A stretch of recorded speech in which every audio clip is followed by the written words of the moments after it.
ایک رات ایک لڑکی اپنی خاوند کے ساتھ چارپائی پر لیٹی ہوئی تھی کہ آدھی رات اچانک وہ آرام کے ساتھ موبائل ہاتھ میں لیا اور باہر کمرے سے نکلی۔ اس کے خاوند کو شک ہو گیا کہ میری بیوی کیا کرنے باہر نکلی۔ تھوڑی دیر بعد اس کی بیوی واپس آ کر آرام کے ساتھ اپنے خاوند کے ساتھ چارپائی پر لیٹ گئی۔ دوسری رات اس کے خاوند نے اپنا سم کارڈ نکال کر اس کے موبائل میں ڈال دیا اور بیوی کا سم کارڈ اپنے موبائل میں ڈالا۔ جب آدھی رات ہو گئی تو اس کی بیوی پھر سے آرام کے ساتھ موبائل اٹھایا اور کمرے سے باہر نکل گئی۔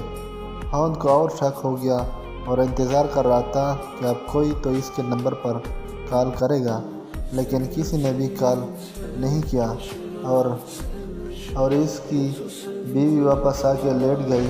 جب خاوند نے اس کا موبائل چیک کیا تو اس میں کوئی بھی نہ کال آیا اور نہ ہی گیا، تو اس کا خاوند اور شک میں پڑ گیا اور سوچا کہ شاید نمبر ڈیلیٹ کیا ہوگا۔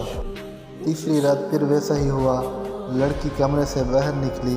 5 منٹس بعد اس کا خاوند بھی چپ چاپ اس کے پیچھے گیا اور وہاں ایک سائیڈ میں جا کے بیٹھ گیا دیکھنے کے لیے کہ اس کا بیوی آخر کیا کرتی ہے۔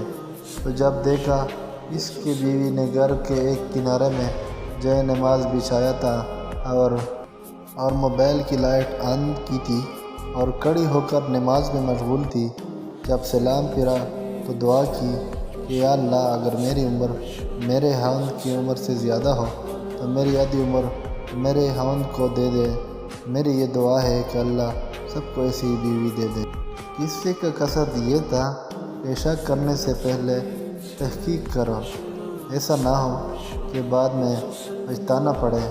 اللہ تعالی ہم سب کو اس پر عمل کرنے کی توفیق عطا فرمائے، آمین۔